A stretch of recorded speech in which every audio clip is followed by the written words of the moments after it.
Vamos a iniciar entonces. Les quiero compartir hoy el tema de paisajes sociales, que es un tema que hemos venido trabajando en el Instituto, en WRI, ¿no?, de los últimos años, y que nos ha ayudado, digamos, a ver el tema que nosotros trabajamos, que es restauración de paisajes desde otra óptica, ¿no? Una óptica más social, una óptica que nos permite entender la percepción de diferentes sectores en función de lo que se quiere lograr, y es la que les voy a compartir el día de hoy. Lamentablemente pues no puedo estar con ustedes acompañándonos allá en Ibagué, pero espero en el futuro ojalá poder ir nuevamente, ¿no?, a Colombia, que es un país tan bonito, tan diverso y con gente tan amable y buena.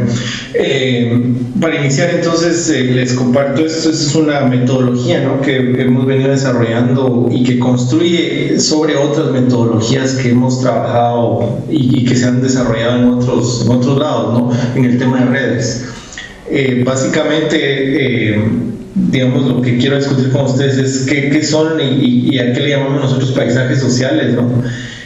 Cómo mapear esta conectividad y flujos entre diferentes actores, ¿no?, sus prioridades, entenderlas y visualizar y analizar los paisajes sociales. Esto, digamos, desde el punto de vista digamos, para compartirles un poco la experiencia que tenemos, es entender la percepción de las personas, ¿no? Cómo las personas perciben cierta información y actúan en función de ciertos principios, ¿no?, cierto bagaje que cada uno tiene, ¿no?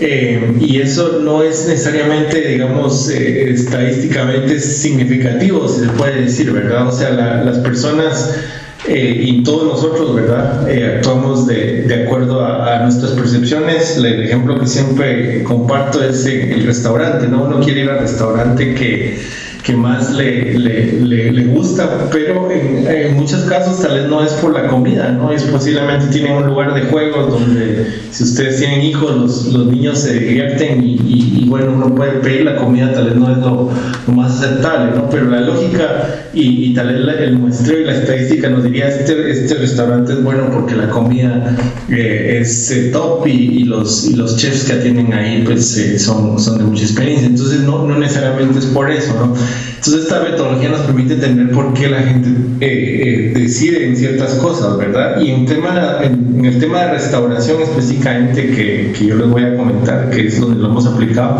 es muy relevante porque uno a veces no entiende por qué un sector, por ejemplo, si estamos hablando de restaurar un paisaje degradado por, digamos, diversos drivers, ¿no?, de agricultura, puede ser también que no hay oportunidades, digamos, uno tiene que entender en el fondo, ¿no?, qué es lo que está motivando a la gente a hacer esa degradación, que no necesariamente es una cuestión, digamos, de que ellos quieran dañar el ambiente o no, sino básicamente es una cuestión de cuál es mi costo de oportunidad y qué es lo que yo quiero, digamos, obtener y cómo mantengo yo a mi familia, digamos. Esa es una percepción, ¿no? Entonces esto ayuda mucho a ver este tema, ¿no? En términos de las redes, pues esto lo ponemos en el contexto de redes porque es importante entender quiénes son esos actores, ¿no?, y cómo están conectados, ¿verdad? Y la forma en cómo están conectados puede ser que se transfieran información, puede ser que haya un tema de autoridad, digamos, la autoridad de un actor sobre otros, y digamos, si uno quiere influir en una decisión, uno tiene que influir posiblemente en el actor que tiene digamos, la influencia o la autoridad sobre los otros, ¿verdad?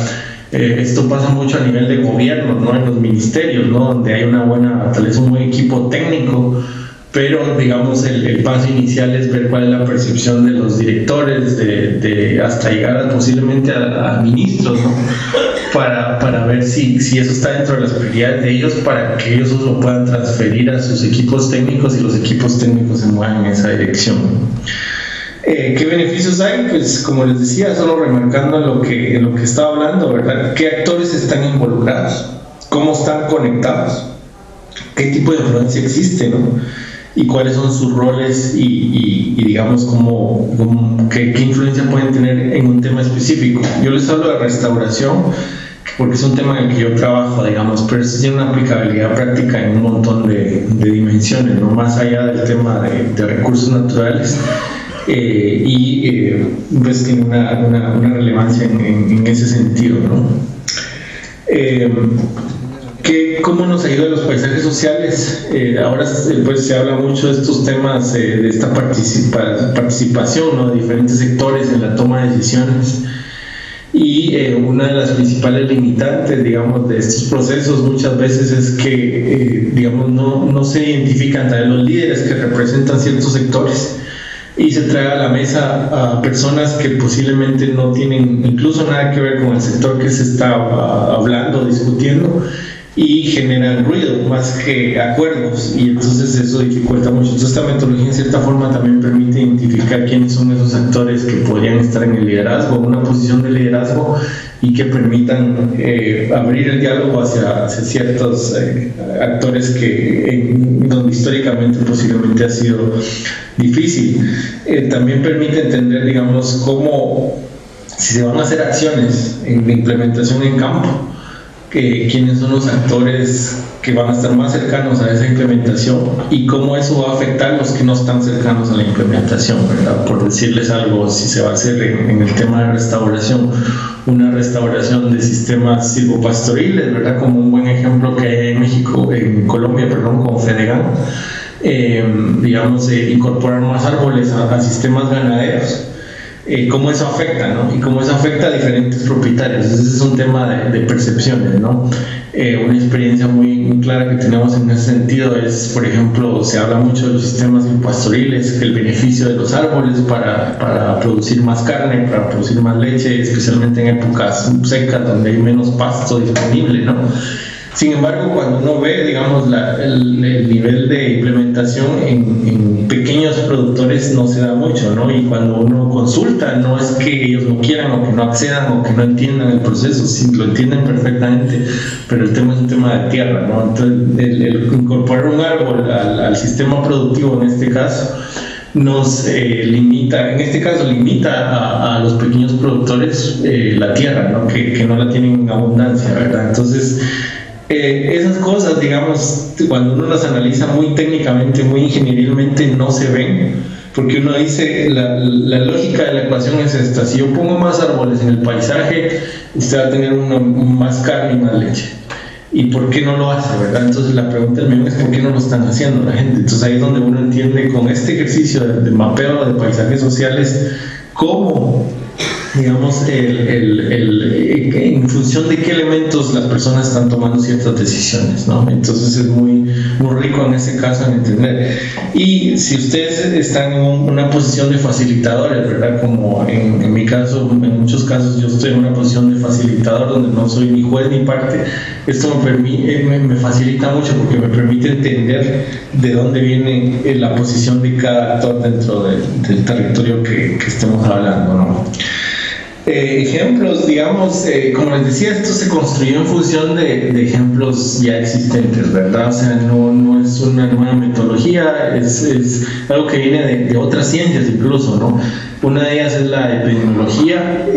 Yo no sé, bueno, la mayoría de ustedes no sé, o algunos, lamentablemente no estoy allá para preguntar directamente, pero puede ser que ustedes tengan hijos, ¿no? Y si han tenido, pues, niños chiquitos, ¿no? Ustedes saben que cuando van a la escuela, la primera vez que van a la escuela, lo más seguro es que regresen con alguna enfermedad, ¿no? Y si son vectores, ¿verdad? Y ellos se transfieren las enfermedades entre ellos, ¿verdad? Y como sus defensas están creciendo, ¿no? Pues es muy fácil ese contagio, ¿no? Entonces, eso es una ciencia que se ha desarrollado alrededor de redes, ¿verdad? Como cuando empieza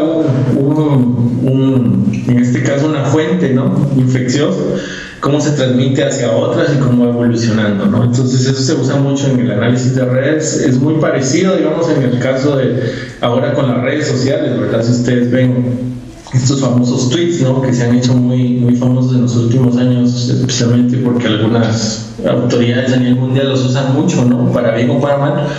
Se puede explorar, ¿no? Como a través de un tweet, cómo se genera esa explosión y cómo llega a otros actores, ¿verdad? Entonces es parte también de este análisis de redes y de actores. cómo lo hemos nosotros utilizado, ¿no? Y yo les voy a dar más detalles del proceso en breve, pero básicamente para nosotros es muy importante, como decían al inicio, ¿no? Yo trabajo en el tema de restauración de paisajes.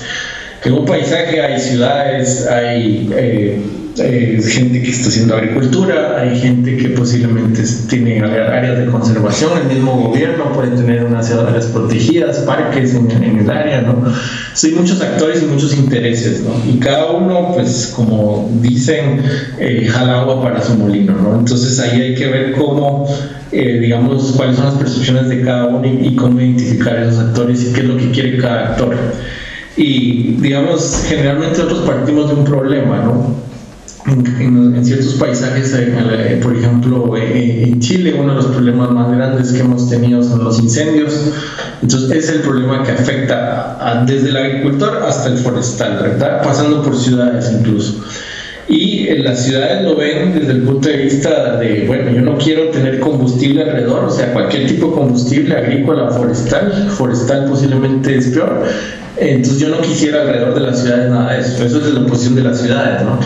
¿Qué dice el forestal? Y dice, bueno, yo produzco madera y si no tengo los árboles ahí, pues entonces no voy a poder mantener mi negocio, ¿no? Y ese negocio le da trabajo a un montón de gente que vive en la ciudad.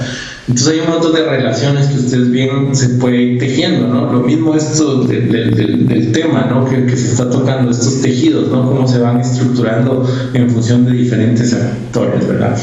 Entonces, esta metodología se puede aplicar de dos formas. Una es a través de ejercicios participativos, que es donde yo la uso y la recomiendo. Y la otra, que obviamente cuando faltan recursos, cuando no hay la posibilidad de ir a los territorios y hacer esto in situ, ¿no?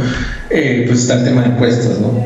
Ahora, las encuestas, pues hay mucho que tejer, o sea, son herramientas muy buenas, sobre todo ahora en este mundo en línea, ¿no? Pero hay que tener en cuenta que, no sé si les pasa a ustedes, les llega un correo en su bandeja de entrada, ¿no? Y dice encuesta de, no sé, porque fueron a algún lugar a comprar alguna cosa y cuál es su satisfacción como cliente, ¿no? Y generalmente uno borra esas encuestas, ¿verdad? Uno no quiere ni siquiera, y peor antes, si se recuerdan años atrás, ¿no? Eran en la calle, ¿no? Lo paraban a uno y le decían, mire, le podemos hacer una encuesta, ¿verdad? Entonces uno huye, psicológicamente está predispuesto a no meterse en eso, ¿no? Entonces el porcentaje de respuesta es muy bajo, ¿no? Entonces solo para que lo tengan en cuenta, pero es una herramienta que está ahí y hay herramientas para fomentar, digamos, que la gente conteste, ¿no? Sin necesidad de pagarle, ¿no? Porque eso ya sesgaría un poco los resultados. El método participativo, que es el que me va a centrar más porque es el que, como les digo, creo yo es el que tiene más beneficios en general, ¿no? El método participativo, pues básicamente es, primero uno cita a los actores que considera relevantes. Posiblemente no va a conocer del todo, ¿no? Quiénes son los más importantes, pero la convocatoria se hace, ¿no? Una vez que tiene los actores y bueno, digamos, previo a tener a los actores hay que definir una pregunta, ¿no? ¿Qué es lo que yo quiero discutir aquí, verdad?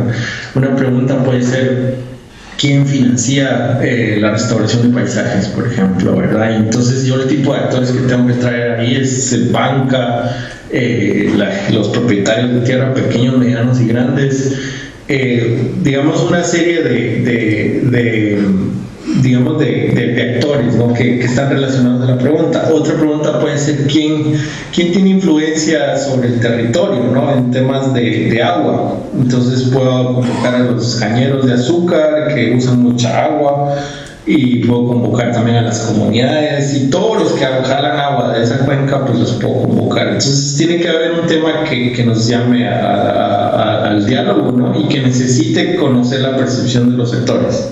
Eso es clave, ¿verdad?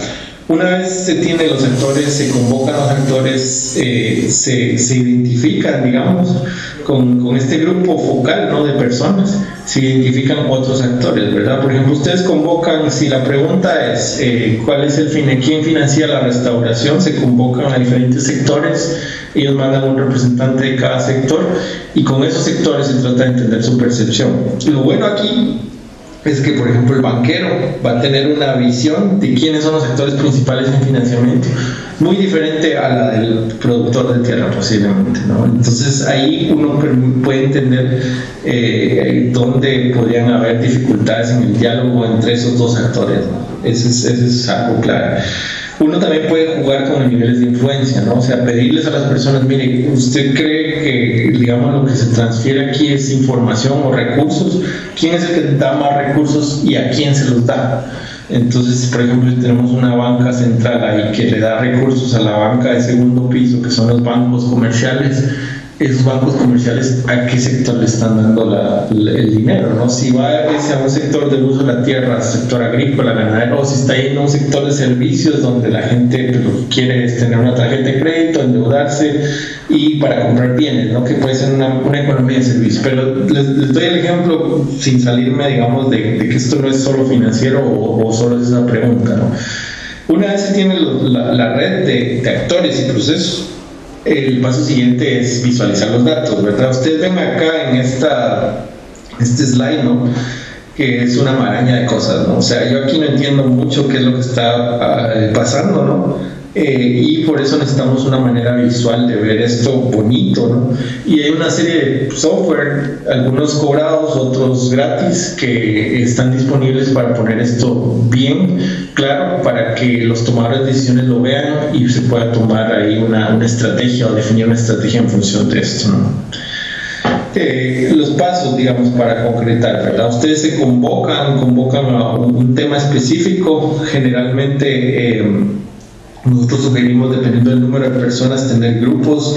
Si es un grupo muy grande, por ejemplo, en Perú hemos tenido grupos de 120 personas, ¿no? O sea, y digamos, si queremos analizar la percepción y de una manera didáctica de esas personas en relación a un tópico, lo importante es organizarlo en grupos, ¿no? Si son 120, en este caso nosotros hicimos grupos de 10, ¿no? Por la cantidad de personas, pero un grupo de 10 ya es muy grande, ¿no?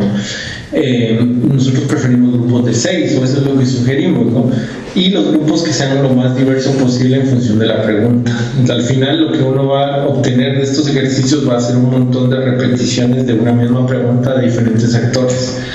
Lo importante es que se defina esa pregunta, que se defina quiénes son los que participan en el grupo, porque en función de eso yo voy a entender de dónde viene la respuesta del grupo, ¿verdad? Si alguien viene de una ONG pequeña, por ejemplo, y en la discusión sale que esa ONG tiene una gran influencia, es posible que sea porque esa persona estaba en el grupo, ¿no? No necesariamente es la realidad, ¿no? O sea, que esa ONG pequeña pueda tener una gran influencia en tópico, pues eso ya habría que ver los otros grupos, qué es lo que piensan otros donde no está gente representada de esa ONG, por decirles algo, ¿verdad? Y bueno, de ahí se puede hacer un análisis muy, muy grande, pero lo importante aquí es, cuando se definen los actores, es dividirlos por categoría. Nosotros tenemos una clasificación muy simple, pero puede ser la que ustedes consideren más apropiada, ¿no? Y tenemos gobierno, ONGs, cooperación. En algunos países se usa mucho lo que es sociedad civil. Yo pues mi percepción de eso y mi visión personal es que es un poco difícil cuando metemos a todos en un grupo que es sociedad civil, porque sociedad civil al final somos todos un montón de sectores, ¿no? Al final es mejor desgranar un poco más esto y tener grupos más representativos para entender bien los resultados, ¿verdad? ¿Qué resultados pues podemos tener, verdad? En función de eso. Aquí hay un ejemplo, ¿no? Digamos, en temas de restauración hay muchos objetivos, ¿no? Y digamos, para algunos, para el biólogo, la restauración puede ser restaurar hábitat para cierta especie, ¿no? O restaurar la conectividad. Para un agricultor, restauración puede ser restaurar la fertilidad del suelo, porque eso es lo que a mí me permite tener una cosecha abundante. Para un forestal productivo puede ser, bueno, tengamos una especie que nos produce, que crezca rápido y que nos produzca una madera interesante para el mercado. Cada uno tiene diferentes objetivos, ¿no? Entonces esta metodología al final nos puede ayudar a priorizar en ese sentido también. Experiencias que yo les puedo mostrar aquí. Una en Brasil, por ejemplo, esto que ven acá es cómo, digamos, de dónde procura información, en este caso hombres, en comparación con mujeres, en relación al tema de restauración y recursos naturales, ¿verdad? Si alguien está preocupado por el agua, ¿verdad? ¿Cómo ve los hombres y dónde consiguen la información los hombres comparado con las mujeres, en este caso en Brasil? Y muy interesante, ¿no? Aquí lo que nos salió con esto fue que lo que vemos es que, bueno, los hombres obviamente en el contexto brasileño, que es muy similar en muchos países de América Latina, pues es el que sale afuera, que sale a trabajar, la parte rural, ¿no? Y que tiene más de contacto con actores externos posiblemente que la mujer que queda en casa, ¿no? Y que su contacto pues es más en función de su entorno, ¿no? Los líderes comunitarios, la iglesia posiblemente. Entonces es muy interesante ver de dónde colecta cada uno la información en función del tema de recursos naturales, ¿verdad? Y los hombres pues se van a un montón de organizaciones afuera, incluso extensionismo, se podría decir, incluso internet, ¿no?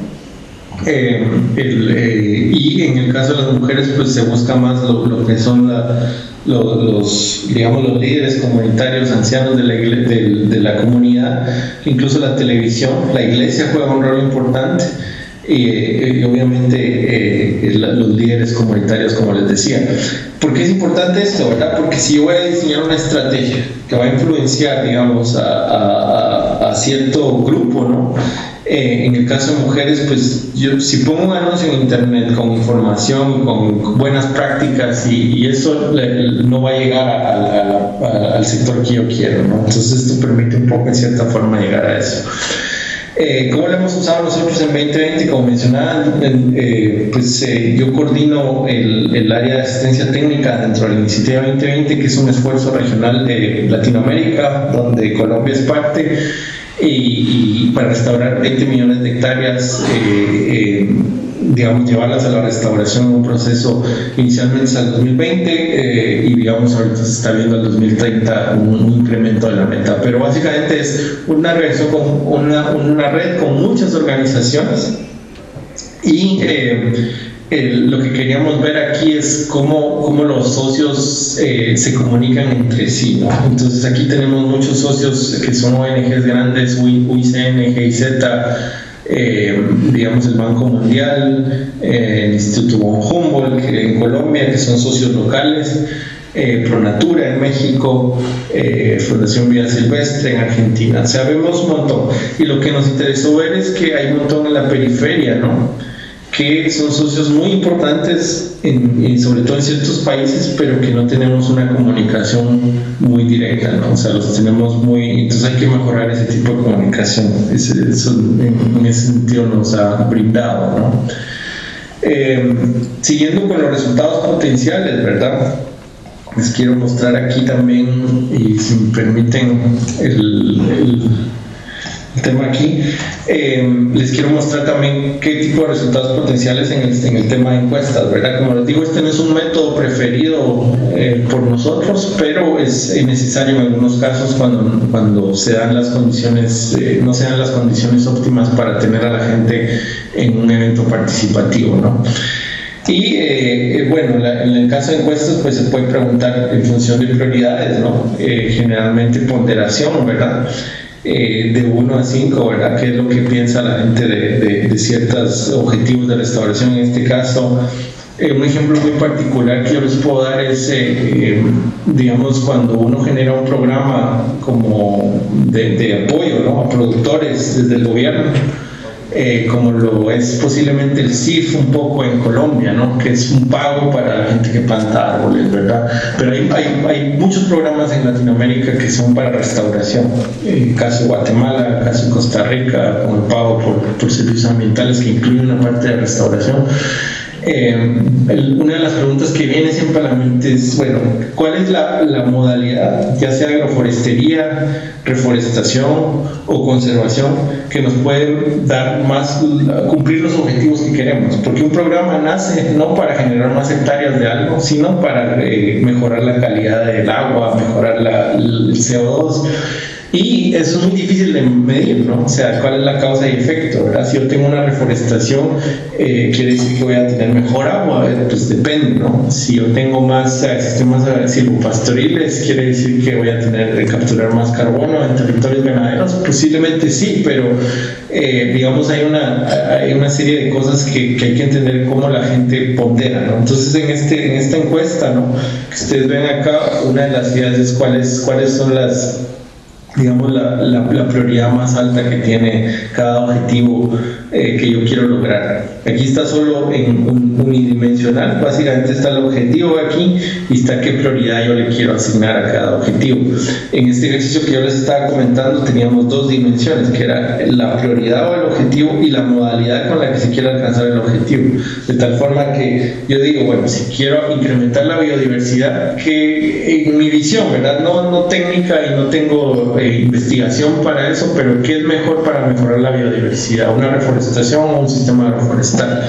Y eso en función de la percepción de cada uno. Yo estoy hablando generalidades aquí, ¿verdad? En ese ejercicio fuimos mucho más específicos en decir restauración, reforestación en tierras altas, agroforestería con cacao, con árboles, café con árboles, pero todo este tipo de cosas se pueden realizar, ¿verdad? Que es esta dimensión que ustedes ven aquí, ¿verdad? Ahora, ¿cómo lo hacemos, verdad? Uno eran los objetivos que tienen atrás y la otra es cómo lo logramos, digamos, implementar, ¿no? Visualización. Lo que les decía yo anteriormente era cómo vemos esta maraña de, una vez tengamos la red, ¿no?, de actores y de influencia o de información, cómo la visualizamos, ¿verdad? Y hay una serie de programas, aquí yo les doy y esta presentación me imagino se las van a compartir, aquí hay una variedad. Yo uso mucho el Kumu, que es un programa open source, ¿verdad? No tiene costo, a menos de que uno ya quiera una licencia profesional, ¿no?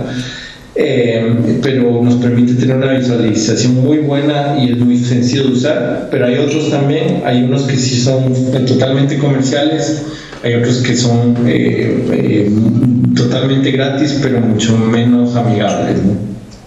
Aquí hay un cuadro que muestra más o menos qué tipo de herramientas cada uno, qué tan atractivo visualmente, porque para nosotros, digamos, este ejercicio, la clave es que lo que se presente en la red sea atractivo visualmente, sin perder la precisión de que muestre lo que la gente puso en papel, ¿no? Y qué tan difícil o fácil es usarlo, ¿no? Entonces eso está ahí también. Les quiero contar, bueno, digamos, ya, digamos, cerrando un poco, digamos, esto se implementa, se analiza la información, se presenta. La clave es que una vez se tenga el resultado, ¿no?, se presente ojalá a las personas que participaron en la contribución y se les pregunte, ¿esto es lo que salió? ¿Es eso lo que ustedes tenían en mente o por qué salió eso? Y un poco retroalimentar y evaluar y con eso, en función de eso, planificar. Un ejemplo que yo les doy concreto que hicimos recientemente en Colombia, en Bogotá, es ¿no? Tuvimos un taller multisectorial y la pregunta clave que queríamos hacer en el tema de monitoreo de la restauración, que es un tema importante para monitorear, digamos, cómo vamos, ¿no?, en temas de restauración, con diferentes actores, ¿no?, con IDEAM, con el Ministerio de Ambiente y Desarrollo Sostenible, Ministerio de Agricultura, parques, un montón de actores, ¿verdad? Y la pregunta clave que les hicimos es ¿qué están monitoreando las diferentes instituciones, digamos, desde su perspectiva, ¿verdad? Y cómo la información fluye entre las diferentes instituciones. Esa era la pregunta, ¿no? Para entender un poco, ¿verdad? Porque uno sabe que IDEAM tiene el mandato de monitorear, digamos, por lo menos el tema de bosques, pues lo tiene bajo control. El tema de restauración, que es más amplio, ¿no?, que sale del sector forestal, queríamos entender bien eso, ¿no? Y parques tiene una misión también y hace monitoreo entre los parques, y el ministerio también tiene un mandato y digamos que la idea era atender un poco esta diversidad de actores, ¿no? Y iba en función de esto, ¿verdad? De cómo medimos la restauración desde un estado degradado, que es como están algunos paisajes, ¿no?, en América Latina, muchos de ellos, diría yo, y cómo pasamos a un estado más sostenible, ¿no? Esa era la pregunta, ¿no? ¿Y cómo medimos esto, verdad? ¿Con quién lo está midiendo, si es que alguien lo está midiendo, y qué información está generando? Entonces, en este caso, los actores es quién está, digamos, monitoreando. Y las flechas que ustedes ven es qué información producen y a quién se la dan, ¿verdad? Un ejemplo es esto. Aquí están los actores. Y aquí está, digamos, por ejemplo, las corporaciones le dan información de hectáreas de restauración aireada. Este es un ejemplo, ¿verdad? No quiere decir que sea la realidad, pero este es, digamos, la introducción, ¿verdad? Las corporaciones le dan información de hectáreas al MATS. Planificación nacional, ¿verdad? Recibe también información posiblemente de IDEAM, y hay otros actores que posiblemente generen información y no se están metiendo en el sistema, ¿no? Ese fue un poco el resultado de uno de los grupos. Ustedes ven aquí, el ejercicio nos permite también asignar tamaño del actor en función de cuántas relaciones o cuántos vínculos entran o salen del actor. En este caso es cuánta información sale de cada actor, y el tamaño del círculo que ustedes ven acá es en función de cuánta información yo genero. Obviamente IDEAM aquí sale con un círculo muy grande porque es una institución que ese es su mandato, ¿verdad? Monitorear. Pero lo que a nosotros nos sorprendió mucho fue que se generó un círculo muy grande alrededor de hidroeléctricas, y estábamos hablando de restauración. Y yo, digamos, en mi percepción técnica, nunca vi a las hidroeléctricas como una fuente de información para el monitoreo. Pero sí me hizo mucho sentido porque las hidroeléctricas viven del agua, ¿no? O sea, tienen que monitorear precipitación y un montón de variables para asegurar que sus embalses se mantengan, ¿no? Y entonces hay una información que se está generando ahí en ese sector, que no necesariamente es un mandato de nadie, ¿verdad? Ellos lo hacen porque lo tienen que hacer, es parte de su negocio, ¿no? Pero que podría usarse para monitorear ciertas variables donde operen esas hidroeléctricas, ¿verdad? Eso es algo interesante que yo veo, y que no lo había visto y que no lo hubiera visto si no hacemos el ejercicio, ¿no? Otra reflexión, hay un montón de actores aquí en la periferia que ustedes no van a estar en posibilidad de leerlos por la letra es muy pequeña, pero esos actores posiblemente hacen monitoreo, pero ni le dan la información a nadie ni reciben de nadie. Entonces hay que ver si esos actores son relevantes o no. Aquí este círculo pequeño que ustedes ven es comunidades afroindígenas. En este caso el círculo es pequeño porque las comunidades reciben más de lo que producen de información, pero es una pregunta muy lógica para decir, bueno, ¿y dónde queda el monitoreo participativo, ¿no? ¿Dónde la gente puede aportar y que esto no sea tanto de arriba hacia abajo, sino de abajo hacia arriba, ¿verdad? Ese ejemplo les quería comentar para que ustedes lo vean. El interfaz que ven aquí es Kumu, es muy bonito, digamos, visualmente, ¿verdad? Este es otro, solo para finalizar. Este es en Chile, que lo hicimos con un montón de actores, ¿verdad? Aquí ya se complica, ¿no? Pues la pregunta aquí era quién financiaba la restauración, ¿no? Y bueno, aquí había unos actores. Esto lo hicimos para la construcción del Plan Nacional de Restauración de Chile, que va a ser presentado ahora en la COP, ahora en Madrid, ¿no? Bueno, yo quiero finalizar ahí. Les agradezco mucho su atención. Como les digo, mil disculpas que no puedo estar allá presente con ustedes, pero agradecido de poder haber compartido, y cualquier duda, ahí está mi correo, y con gusto pues compartimos ahí mayores experiencias. Muchas gracias.